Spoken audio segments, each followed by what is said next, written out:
Chazela abaningi umntwana ngesikhathi ezwakala echaza laphana ukuthi igama elithi ubuKwerekwere lichaza ukuthini. Lokho kulandela ividiyo yakhe esabalala ey'nkundleni zokuxhumana ebizwa spokesperson odabuka eVenda osebenzela laphana-ke enkabeni yedolobha ngeKwerekwere. Ube sechaza ukuthi-ke ubuKwerekwere akungeve ngoba kusuke ukuthi umuntu usuke umcwasa, kodwa-ke usuke ekhuluma into osuke ungayizwa ngaleso sikhathi. Ngaphandle umusho isikhathi sakhe awulalela ividiyo-ke echaze bese uyangitshela ukuthi kuthini ukuphawula kwakho mayelana nale nkulumo yakhe. Ngoba uzothi umbuzo yini eyenza ukuthi mawukuthi besi-violent bangasibophi on the spot, then it means the very same kennel namaphoyisa akhe ayisebenza on the day should fanele a-charge because they are useless. Why bebefike la bangawenza umsebenzi? Why Thursday they did not call us no look for us ngoba thina sonile? Why Friday sasesandlwana Thursday sihambe nababazali nabanye abakade beye khona? Why Friday we came back here akaze basitshela ukuthi siboshiwe ibona what siyicommittee nithina lento abakhuluma ngayo. Saturday, Sunday, Monday abasho lutho up until Monday ngenxa yokuthi engihambise J88 yengane kuthiwa ngizola J88. Then lo Colonel ubani u-detective bathe warrant uXulu, he approaches me uthi awenza kahle why let niboshiwe noJacinto. Ngithi mina athi ngoba phela ngazi ukuthi mawukuthi khona abantu bebe-instigate violence or whatever uzona wathi nangithi umntwana siyakwazi umntwana ulondiwe. Ngathi mina wathi wena noJacinto ngathi uneshow ukuthi hayi abanye abathile because there are videos angikwazi ukukhuluma ngani. Ngabuza i-date wa-confirm wathi wena noJacinto.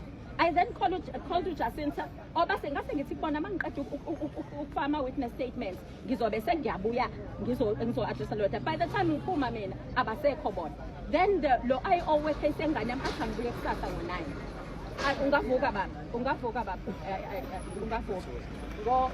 ngo-9 masifike ofisini lapho sifika kuthiwa angize police station, yena uthi angifike ofisini. Masifike police station akasangivuleli, bengikhona umbonile for good 4 hours.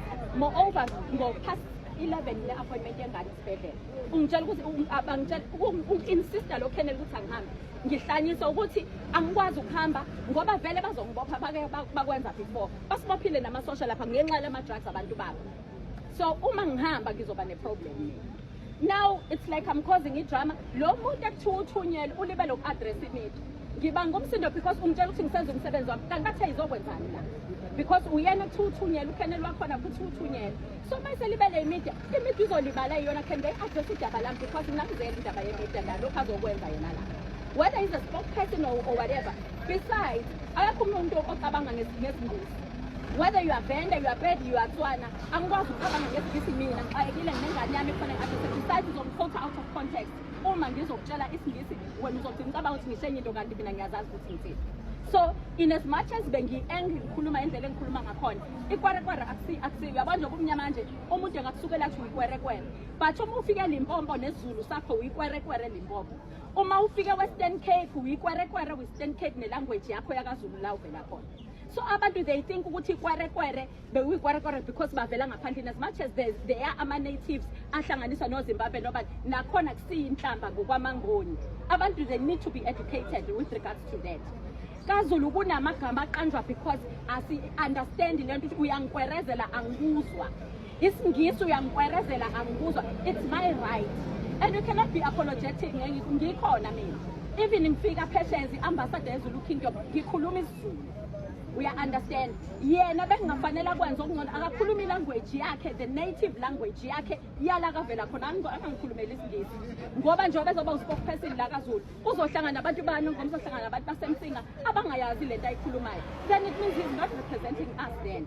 We understand. Besides ubengazele lokhu bezele lokhu kufanele azokwenza. So the media ikhona because sikhona. So if he doesn't get to the bottom of into akayizelena then it means uzele i-PR. Are we here for PR or what? No. Sikhuluma ngempilo zabantu la. We need a solution. And bebesibambezele ngamabomu laphana because bebazi ukuthi kuzobuya kwenze. Bajaha ukuthi kuze kuphume ingane la eDington. So ngeke sitolerate. Ngicela ukunike ithuba ke baba.